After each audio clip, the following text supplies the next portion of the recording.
ശ്രീജിത്ത് പണിക്കർ കൂടി നമുക്കൊപ്പം ചേരുകയാണ്. ശ്രീജിത്ത് പണിക്കർ, നോക്കൂ, ഇവിടെ ഇപ്പോൾ വി ഡി സതീശൻ മുഖ്യമന്ത്രി സ്ഥാനത്തിനായി നമുക്കറിയാം എത്രമാത്രം വലിയ പിടിവലി 3 നേതാക്കൾക്കിടയിൽ നടന്നു എന്നത്. അതിനുശേഷം ജനവികാരം കണക്കിലെടുത്തുകൊണ്ടാണ് വി ഡി സതീശനെ ആ സ്ഥാനത്തേക്ക് AICC നിർദ്ദേശിക്കുന്നത്. അതാണ് അദ്ദേഹത്തിന്റെ വിജയത്തിൽ ഘടകമായത്. ഇപ്പോൾ മന്ത്രിമാരുടെ ലിസ്റ്റ് കൂടി നമുക്ക് മുന്നിലേക്ക് വരികയാണ്.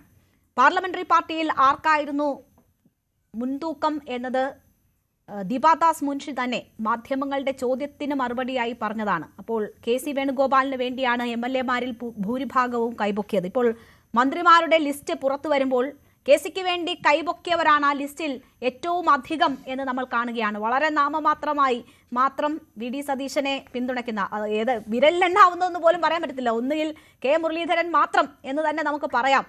അങ്ങനെയാണ് മന്ത്രിസഭയുടെ കാര്യം, അതിൽ ഉൾപ്പെട്ടിരിക്കുന്നവരുടെ കാര്യം. താങ്കൾ എങ്ങനെ നോക്കിക്കാണുന്നു?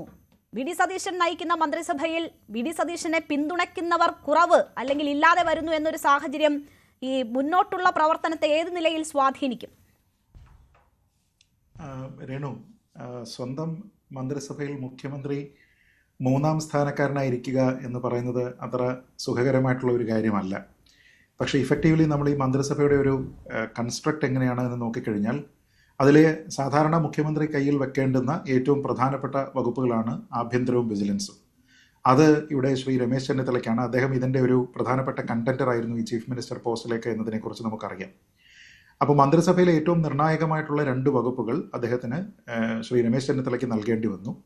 പിന്നീട് ബാക്കിയുള്ള മന്ത്രിമാരുടെ കോമ്പസിഷൻ നമ്മൾ നോക്കിക്കഴിഞ്ഞാൽ അതിൽ ഇപ്പോൾ താങ്കൾ ശരിയായി സൂചിപ്പിച്ചതുപോലെ ശ്രീ K മുരളീധരൻ ഒഴികെയുള്ള ബാക്കി ഏതാണ്ട് എല്ലാ പേരുകാരും KC വേണുഗോപാലിൻ്റെ പക്ഷത്താണ്. അപ്പോൾ അദ്ദേഹത്തിൻ്റെ ക്യാബിനറ്റിൽ തന്നെ ഏറ്റവും കൂടുതൽ പിടിമുറുക്കിയിരിക്കുന്നത് ശ്രീ KC വേണുഗോപാലിൻ്റെ പക്ഷമാണ്. അദ്ദേഹം അങ്ങനെ ഒരു പക്ഷമില്ല എന്ന് പറയുമ്പോഴും ആ ഒരു പക്ഷമാണ്, അല്ലെങ്കിൽ അദ്ദേഹത്തിന് വേണ്ടി വാദിച്ച് അദ്ദേഹത്തിന് വേണ്ടി പേര് നാമനിർദ്ദേശം ചെയ്തിരിക്കുന്ന MLA-മാരാണ് എന്ന് കാണാം. അപ്പോൾ അങ്ങനെ നോക്കിക്കഴിഞ്ഞാൽ രമേശ് ചെന്നിത്തലയും KC വേണുഗോപാലും കഴിഞ്ഞ് ശ്രീ വി ഡി സതീശൻ അദ്ദേഹത്തിൻ്റെ തന്നെ മന്ത്രിസഭയിൽ 3ാമനായിരിക്കുക എന്ന രീതിയിലത്തേക്കുള്ള ഒരു കാര്യം ഇതിൻ്റെ പ്രവർത്തനത്തിൽ ഉൾപ്പെടെ കാണാനുള്ള സാധ്യതകളുണ്ട്.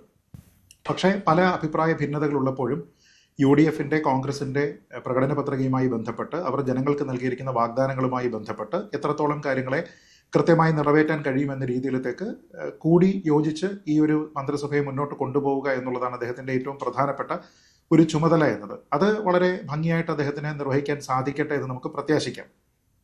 പക്ഷേ ഇതിലൊരു പ്രധാനപ്പെട്ട കാര്യം നേരത്തെ സൂചിപ്പിച്ചതുപോലെ അദ്ദേഹത്തിന് ഈ മന്ത്രിസഭാ നിർണയത്തിലുള്ള കുറവാണ് എന്നതിൻ്റെ പ്രധാനപ്പെട്ട കാരണം ഏതാണ്ട് 63 സാമാജികരുള്ളതിൽ 46 47 പേര് KC വേണുഗോപാലിന്റെ പേര് നിർദ്ദേശിച്ചിരിക്കുന്ന ആൾക്കാരാണ് എന്നും ബാക്കി വരുന്നതിൽ ഏകദേശം 50-50 എന്ന കണക്കിൽ രമേശ് ചെന്നിത്തല പക്ഷവും അതേപോലെ വി ഡി സതീശൻ പക്ഷവും ആയിരുന്നു എന്ന് നമുക്കറിയാം. അപ്പോൾ ശ്രീ വി ഡി സതീശനോടൊപ്പം നിൽക്കുന്ന അദ്ദേഹത്തിന്റെ പേര് ആദ്യം മുതൽ തന്നെ പറഞ്ഞു നിൽക്കുന്ന ആൾക്കാരുടെ എണ്ണം വളരെ കുറവാണ്. എണ്ണം കുറവാണ് എന്നതുപോലെ തന്നെ അതിലെ സീനിയോറിറ്റിയും അല്ലെങ്കിൽ ഫസ്റ്റ് ടൈം MLA ആകുന്ന ആൾക്കാരാണോ, പിന്നീട് സാമുദായിക പരിഗണനകൾ, ജില്ലയുമായി ബന്ധപ്പെട്ട പരിഗണനകൾ, ഇതൊക്കെ വരുന്ന സമയത്ത് ഇവരൊക്കെ തന്നെ പിന്നിൽ പോകാനുള്ള സാധ്യത ആദ്യം തന്നെ ഇവിടെ ഉണ്ടായിരുന്നു. അപ്പോൾ അതുകൊണ്ടാണ് ഒരുപക്ഷെ അദ്ദേഹത്തിന് പ്രോമിനൻസ് കൊടുത്തിരുന്ന ആൾക്കാർക്ക് തത്തുല്യമായിട്ടുള്ള പ്രാതിനിധ്യം ഈ ഒരു മന്ത്രിസഭയിൽ ഉറപ്പുവരുത്താനായിട്ട് അദ്ദേഹത്തിന് കഴിയാതിരുന്നതും. ഏറ്റവും പ്രധാനപ്പെട്ട പോർട്ട്ഫോളിയോ കൊടുത്തിട്ടാണ് എങ്കിലും ശ്രീ രമേശ് ചെന്നിത്തല ഈ മന്ത്രിസഭയിൽ ഒരു അംഗമാകണം എന്നുള്ള പാർട്ടിയുടെ ഒരു താല്പര്യം ഇവിടെ സഫലീകരിക്കാനായിട്ട് ശ്രമിച്ചതും. അതല്ലായിരുന്നുവെങ്കിൽ ഈ 5 വർഷക്കാലത്തേക്കും ശ്രീ രമേശ് ചെന്നിത്തല ഒരു പോർട്ട്ഫോളിയോയും എടുക്കാതെ മാറി നിൽക്കുകയായിരുന്നെങ്കിൽ അത് കൊടുക്കുന്ന ഒരു സന്ദേശം, അത് ഉണ്ടാക്കുന്ന ഒരു ഒപ്റ്റിക്സ് എന്ന് പറയുന്നത് കോൺഗ്രസിന് ആഭ്യന്തരമായിട്ട് ഒരു പ്രശ്നം ഇപ്പോഴും നിലനിൽക്കുന്നുണ്ട് എന്നും അത് സോൾവ് ചെയ്യുന്നതിന് ഹൈക്കമാൻഡ് പരാജയപ്പെട്ടു എന്നുമായിരിക്കും. അപ്പോൾ ഹൈക്കമാൻഡിന്റെ തീരുമാനം ഇവിടെ ഈ 3 പ്രധാനപ്പെട്ട നേതാക്കന്മാർക്കും സ്വീകാര്യമായിരുന്നു എന്ന് വരണമെന്നുണ്ടെങ്കിൽ ഈ എല്ലാ ക്യാമ്പിനെയും തൃപ്തിപ്പെടുത്തണം. അപ്പോൾ അങ്ങനെ നോക്കിക്കഴിഞ്ഞാൽ വി ഡി സതീശന് മുഖ്യമന്ത്രി സ്ഥാനം കിട്ടുന്നു, മന്ത്രിസഭയിലെ പ്രാമുഖ്യം മുഴുവനും KC വേണുഗോപാലിന് കിട്ടുന്നു, ശ്രീ രമേശ് ചെന്നിത്തലയ്ക്ക് ഏറ്റവും പ്രധാനപ്പെട്ട 2 വകുപ്പുകളും കിട്ടുന്നു എന്ന രീതിയിലത്തേക്കുള്ള ഒരു ഫോമുലയാണ് അവസാനം അതിൽ വന്നിരിക്കുന്നത്. അപ്പോൾ കൂടുതൽ നേട്ടമുണ്ടായിരിക്കുന്നത് മുഖ്യമന്ത്രി പദത്തിലേക്ക് എത്തിയിരിക്കുന്ന വി ഡി സതീശനാണ് എന്ന ഒരർത്ഥത്തിൽ പറയാമെങ്കിൽ മറ്റു ക്യാമ്പുകളൊന്നും തന്നെ നിരാശരല്ല എന്നത് വളരെ കൃത്യമായിട്ട് നമുക്ക് അറിയാൻ കഴിയും. പ്രത്യേകിച്ച് ഈ സർക്കാരിനെ സംബന്ധിച്ചിടത്തോളം ഇതിന്റെ സാമ്പത്തിക അവസ്ഥ എത്രത്തോളം മോശമാണ് എന്നതിനെക്കുറിച്ച് നമുക്കറിയാം. അതിനെക്കുറിച്ച് ശ്രീ AK ആന്റണി തന്നെ പറഞ്ഞിരുന്നു. ഈ പ്രഖ്യാപനങ്ങളൊക്കെ നടപ്പാക്കുന്നതിന് വേണ്ടിയിട്ട് അല്പം സാവകാശം നൽകണം എന്ന് പോലും UDF-നെ അല്ലെങ്കിൽ കോൺഗ്രസിന് പൊതുവെ ഇല്ലാത്ത ഒരു കാര്യം പോലും ഒരു അഭ്യർത്ഥന എന്ന മട്ടിൽ അദ്ദേഹം മാധ്യമങ്ങളുടെ മുന്നിൽ പറഞ്ഞത് നമ്മൾ കണ്ടതാണ്. അപ്പം അങ്ങനെ നോക്കിക്കഴിഞ്ഞാൽ ഈ ഫൈനാൻഷ്യൽ ക്രഞ്ച് എന്ന് പറയുന്നത് പലപ്പോഴും ഒരു വലിയ ബുദ്ധിമുട്ടാണ്. ഈ സാധാരണ ഫൈനാൻസ് കൈകാര്യം ചെയ്യുന്ന മന്ത്രിയുമായി ബന്ധപ്പെട്ടിട്ടാണ് ഈ മറ്റു വകുപ്പുകളുടെ എല്ലാം സംഘർഷം ഉണ്ടാവുക. അത് എൻ്റെ വകുപ്പിലേക്ക് ഇന്ന ഒരു കാര്യം വേണം, അതിനെനിക്ക് ഇത്ര ഫണ്ട് അപ്രൂവ് ചെയ്ത് തരണം എന്ന് പറയുന്നതെല്ലാം ധനവകുപ്പിന്റെ നിയന്ത്രണത്തിലാണ് പലപ്പോഴും ഇതിൽ വെട്ടലുകളും തിരുത്തലുകളും ഒക്കെ വരിക. ആ വകുപ്പ് കൈകാര്യം ചെയ്തത് മുഖ്യമന്ത്രി തന്നെയാണ് എങ്കിൽ അത് ഈ ആൾക്കാരെല്ലാവരും തമ്മിലുള്ള ഒരു ഡയറക്റ്റ് കോൺഫ്ലിക്റ്റിലേക്ക് പോകാനുള്ള ഒരു സാധ്യതയുമുണ്ട്. അതായത് വികസന പ്രവർത്തനങ്ങൾ നടപ്പാക്കുന്നതിന് ഏറ്റവും കൂടുതൽ പ്രാധാന്യമുള്ള ഒരു വകുപ്പ് ധനവകുപ്പാണ് എന്നതുകൊണ്ട് തന്നെ അത് കൈകാര്യം ചെയ്യുന്നത് മുഖ്യമന്ത്രി തന്നെയാണ് എങ്കിൽ ആഡഡ് ആയിട്ടുള്ള ഒരു പ്രഷർ അദ്ദേഹത്തിന് ഉണ്ടാകാനുള്ള സാധ്യതയുണ്ട്. അത് ഈ പല പോളിസികൾ ഡിസ്കസ് ചെയ്യുന്ന സമയത്ത്, പല നയങ്ങളൊക്കെ തന്നെ കൊണ്ടുവരുന്ന സമയത്ത് അതിന്റെ ഫണ്ട് അലൊക്കേഷനുമായിട്ടൊക്കെ ബന്ധപ്പെട്ട് വലിയ കോൺഫ്ലിക്റ്റുകൾ ഉണ്ടാക്കാനുള്ള സാധ്യതയുണ്ട്. ഇതൊന്നും തന്നെ കാര്യമായി ബാധിക്കേണ്ടതില്ലാത്ത ഒരു വകുപ്പാണ് ഹോം എന്നതുകൊണ്ട് തന്നെ ഇവിടുത്തെ നിലവിലുള്ള പോലീസിംഗുമായി ബന്ധപ്പെട്ട് വലിയ പ്രശ്നങ്ങളും ആശങ്കകളും ഒക്കെ തന്നെ ആക്ഷേപങ്ങളായിട്ട് അവിടെ ഉണ്ട് എന്നതുകൊണ്ട് തന്നെ താരതമ്യേന കുറച്ചുകൂടി ബെറ്റർ ആയിട്ടുള്ള ഒരു പ്രോസ്പെക്ട് അവിടെ രമേശ് ചെന്നിത്തലയ്ക്ക് ഉണ്ടാവുകയും നന്നായി പെർഫോം ചെയ്യാനായിട്ടുള്ള ഒരു സാധ്യത അദ്ദേഹത്തിന് മുന്നിൽ ഉണ്ടാവുകയും ചെയ്യും. പക്ഷെ ഇതൊക്കെ പറയുമ്പോഴും ഈ ഒരു മന്ത്രിസഭയുടെ കോമ്പിനേഷൻ നമ്മൾ നോക്കിയാൽ ഇതിൽ സ്വാഗതാർഹമായിട്ട് നമ്മൾ പറയേണ്ടുന്ന ഒരു കാര്യമുണ്ട്. ഇത് ഓരോരുത്തരുടെയും പ്രവർത്തനത്തിന്റെ അടിസ്ഥാനത്തിലാണ് ഇത് വിലയിരുത്തേണ്ടത്.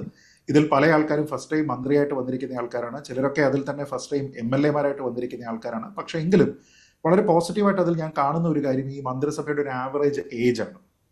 അതായത് വളരെ താരതമ്യേന ചെറുപ്പമായിട്ടുള്ള കുറേയധികം ആൾക്കാരുണ്ട്. OJ ജനീഷ് ഒരുപക്ഷെ അപ്രതീക്ഷിതമായിട്ട് ഈ മന്ത്രിസഭയിലേക്ക് വന്നയാളാണ്. അദ്ദേഹത്തിന് 37 വയസ്സ് മാത്രമേ പ്രായമുള്ളൂ. റോജി M. ജോൺ ഉണ്ട്, അദ്ദേഹത്തിന് 43 വയസ്സാണ്. M. ലിജുവിന് 46 വയസ്സേ ഉള്ളൂ. 48 വയസ്സുകാരാണ് PC വിഷ്ണുനാഥും അനൂപ് ജേക്കബും. ഇങ്ങനെ കുറേയധികം ആൾക്കാർ ഇവിടെയുണ്ട്. ചെറുപ്പക്കാരായിട്ടുള്ള 50 വയസ്സിൽ താഴെ പ്രായമുള്ള കുറേയധികം ആൾക്കാരുണ്ട്. അപ്പോൾ അതൊരു പോസിറ്റീവായിട്ട് വരുന്ന സമയത്ത് തന്നെ ഇതിൽ പല ആൾക്കാരും ഇപ്പോൾ പിന്നെ ലിജു ആയിക്കോട്ടെ, ബിന്ദു കൃഷ്ണ ആയിക്കോട്ടെ, അല്ലെങ്കിൽ ജനീഷ് ആയിക്കോട്ടെ, ഇവരൊക്കെ തന്നെ പുതുമുഖങ്ങളാണ് എന്നുള്ള ഒരു കാര്യവുമുണ്ട്. അപ്പോൾ ആദ്യമായി MLA ആകുന്നതിനോടൊപ്പം തന്നെ വലിയ ഭാരിച്ച ഒരു ഉത്തരവാദിത്തം ഉണ്ടാകുന്നുണ്ട്. അപ്പോൾ ഇവിടെ എല്ലാം തന്നെ ഭരണത്തിന്റെ ഭാഗമായിട്ട് പാർട്ടിയുടെ ഭാഗത്തു നിന്ന്, മുഖ്യമന്ത്രിയുടെ ഭാഗത്തു നിന്ന് തന്നെ ഒക്കെയുള്ള ഒരു ഹാൻഡ് ഹോൾഡിംഗ് ഒക്കെ തന്നെ ആവശ്യമായി വരുന്ന ഒരു കാര്യമുണ്ട്.